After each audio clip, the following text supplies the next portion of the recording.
Okay, factoring by common monomial factor. So, kindly read the process, everyone.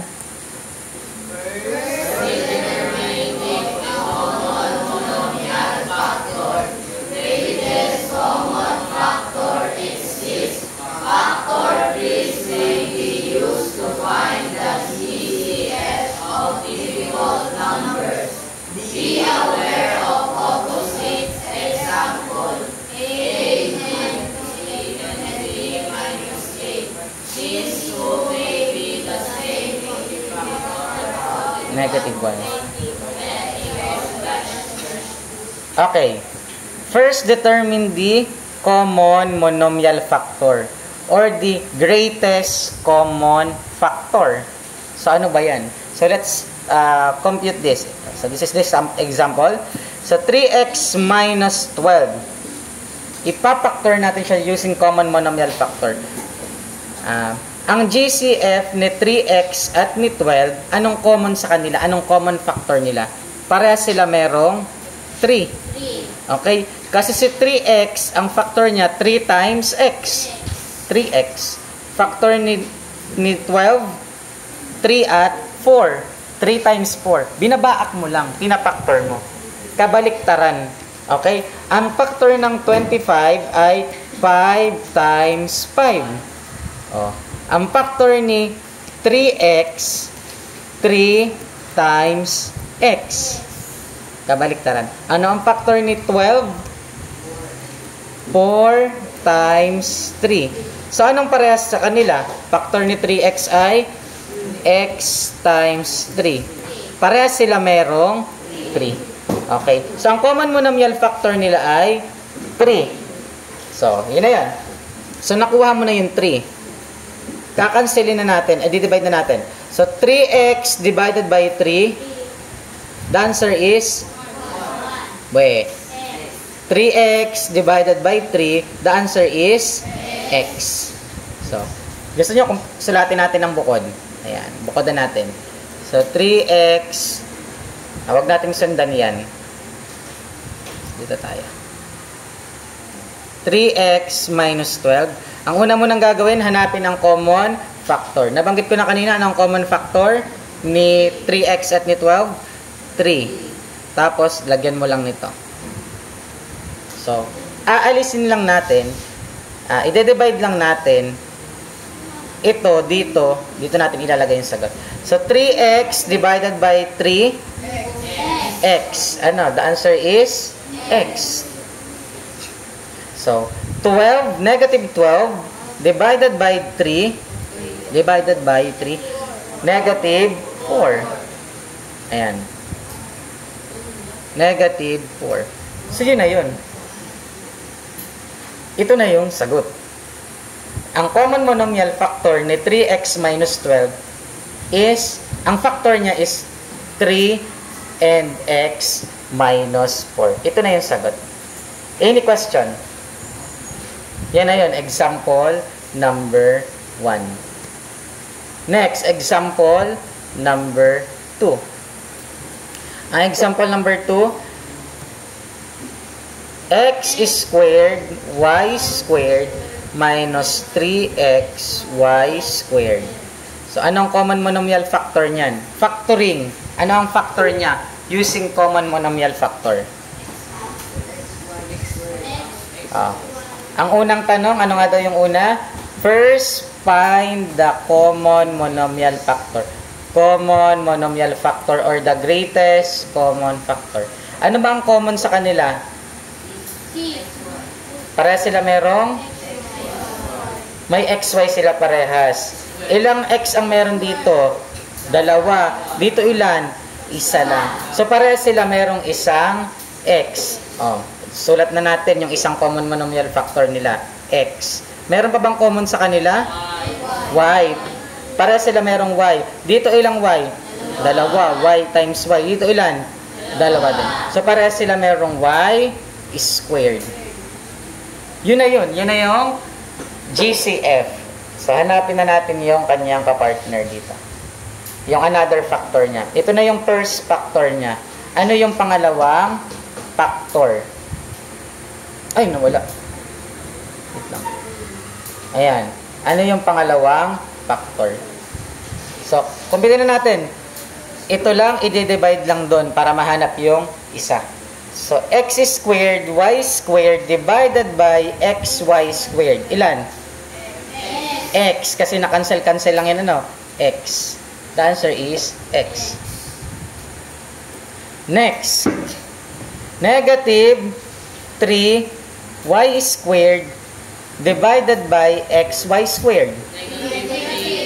Negative 3. Magagaling kayo, ha?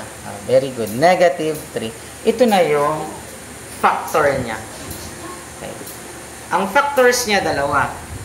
Ito nga yun. Xy squared and x minus 3. Ulitin ko lang explanation. Ano ang factor ng 25? 5 times 5.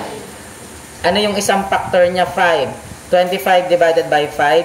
5. Nakita niyo? Ganun lang. Any question? Another example. Sagutan natin ito. Yung mga nandito. Baka naman meron dito. So, ito. Ito muna. Yung number 3. Mas okay ito. Ito. Ito, simplihan na lang natin. So, anong common sa kanilang dalawa? Ayun, meron silang x minus y. Kaya inilagay na dito, x minus y. So, dinivide lang. 6 times quantity x minus y divided by x minus y. 6. Ayun o. Next, a times quantity x minus y divided by x minus y. Ang natira lang ay a. Ayun. Kaya ang factor niya, x minus y times quantity 6 plus a. So, sana malinaw na? Okay. So, i-upload ko to sa YouTube. Kasi sasend ko sa GC ninyo para ma-review ninyo. So, para pag-examination, meron kayo reviewin. So, sagutan natin to. Try natin. Sagot lang tayo ng dalawa. So, anong common monomial factor? Para sila merong 6. Para sila merong 6. Parehas din sila merong K.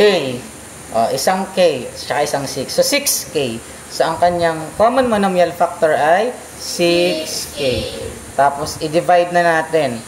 6K squared divided by 6K. Ano matitira? 6. Wait, makakancel na yung 6, oh. Makakancel na rin yung isang K. Matitira yung isang K. So, ang sagot na lang ay K. Nalito hindi. Nalito. Nalito, ganito lang, oh. Alitin ko.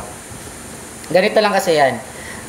Yung 6K squared, ang factor niya ay 6K at K. O, balik na rin natin. 6K times K, 6K squared. Binaliktad lang. O, ulitin ko ulit. 15. Ano ang factor ng 15? 5 times 3. 3 times 5, 15. 15 divided by 5, 3. May tanong wala? O, ganun lang din yan. So, kailangan kasi malinaw sa inyo yung topic last year na multiplying polynomials. Pwede naman natin reviewin yun sa remedial. Pwede yun. Pero ngayon, kaya gagawa ko ng bukod na video para ma-address yung problem na yan. Next. O, ito nang isa. Negative 66K divided by 6K. O, yung munang number.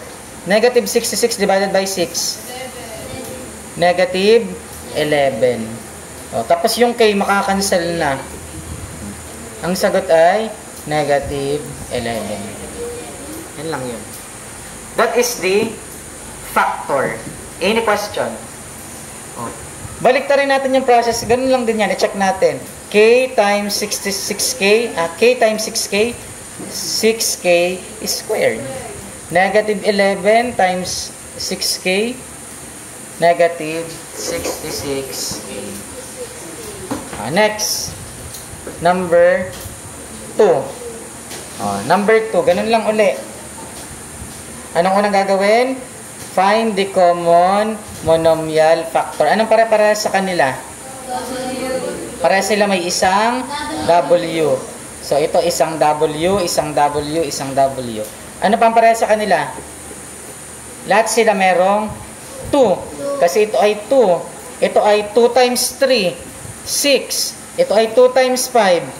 10. So, lahat sila merong 2W. So, ang common monomial factor ay 2W. O. Tapos, gagamitin mo lang yan na divisor nitong 3 para ilalagay mo dito. Okay? 6W raised to 4 divided by 2W. What is the answer? Okay, 6 divided to 3. Okay, W raised to 4 divided by W. W cube. Internalize nyo. 3W cube. 3W. So, nakakalito naman mag-divide. That's the problem. Yun kasi ay topic last year. Okay.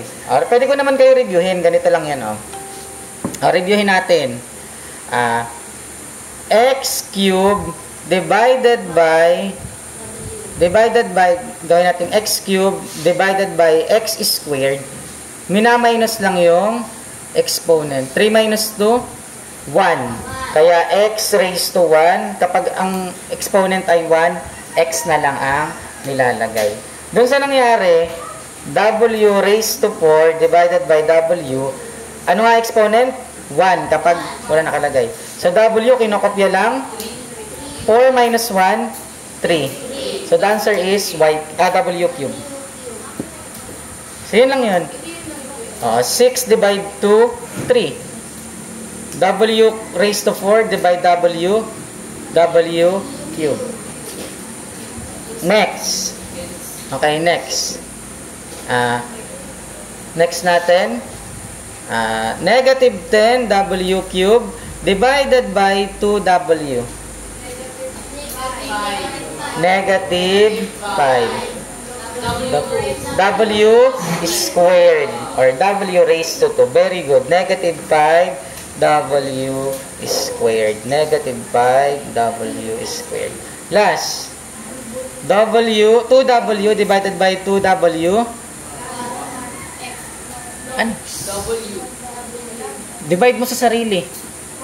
1. 5 divide 5, 1. 1 million divide 1 million, 1. 2W divide 2W, 1. The answer is 1. Pag mabilis ako, sabihin nyo lang, babagalan ko.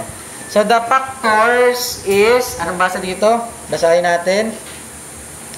2W times quantity 3W cube minus 5W squared plus 1. Any question?